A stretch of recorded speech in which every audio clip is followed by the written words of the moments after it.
jak porównać mam sytuację sprzed sierpnia z sytuacją po grudniu, po 13 grudnia. Z jednej strony to jest ona znacznie gorsza, nieporównywalnie gorsza, bo to wszystko, co się zdarzyło przez 16 miesięcy, to była wielka, olbrzymia szkoła dla całego społeczeństwa, ale także dla aparatu i dla władz. Nauczyła ich strachu przed społeczeństwem. Oni się zawsze społeczeństwa bali, ale mieli jakieś względne poczucie marginesu bezpieczeństwa, w którym się mogą poruszać. Teraz to poczucie całkiem stracili. Boją się społeczeństwa. Przy czym, o ile Gierek, ekipa Gierka, która doszła do władzy w warunkach wielkiego zrywu robotniczego, który próbowano tłumić krwawo, czołgami i to nie pomagało, ten bunt się robił coraz większy. Wtedy oni rozpoczęli manipulacje, rozmowy, kontakt ze społeczeństwem, coś w rodzaju umowy społecznej w Stoczni Szczecińskiej. Pomożecie, pomożemy, powiedział Gierek. Wygrał. I oni, ich taki archetyp, to z czym się narodzili, było takie. Nie wolno używać przemocy, należy bardzo ostrożnie postępować ze społeczeństwem, a z robotnikami w szczególności. Natomiast można i trzeba z nimi rozmawiać, bo zawsze ich można wymanipulować.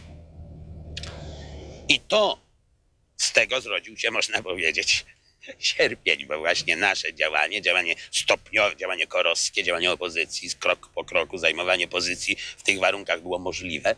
Oni się cofali, aż cofnęli się poza barierę sierpnia, bo wobec strajków nie chcieli uderzyć, a chcieli wymanipulować. Wierzyli, że im się uda, aż do ostatniej chwili. Jeszcze sierpniową umowę zawarli, jeszcze myśleli, że potrafią wymanipulować i mieli nawet pomysły. Znamy je, bo je Grudzień objaśnił, mówił na Radzie Służby Bezpieczeństwa katowickim i ta taśma wyszła. I wiemy, że oni myśleli sobie, że pokłócą różnych działaczy Solidarności, zdemoralizują ich władzą, zmuszą ich do odcięcia się od KOR-u i wejścia i przyjęcia partii. Taka była koncepcja.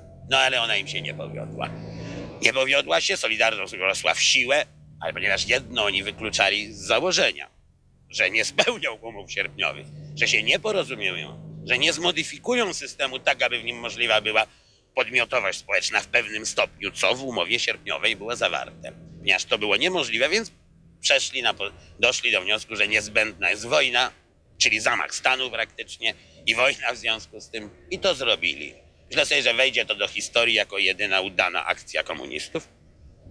Tyle im to było łatwo, im się mogło udać, że przez te 16 miesięcy nie zajmowali się rządzeniem krajem zupełnie, natomiast zajmowali się przygotowaniem tej jednej operacji.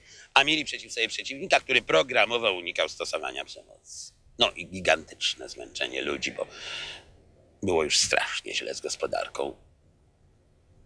Raz w ogóle, że przez 40 lat władzy komunistycznej zrujnowali ten kraj doszczętnie. Dwa, dlatego, że właśnie powstanie Solidarności zasadniczo zmieniło system, znaczy stary przestał istnieć, centralnego sterowania nie mógł istnieć, a nowego oni nie chcieli budować. Trzy, że sabotowali. No jedynym naprawdę, kto strajkował w ciągu tych 16 miesięcy, to władza strajkowała, nie pełniła swoich funkcji.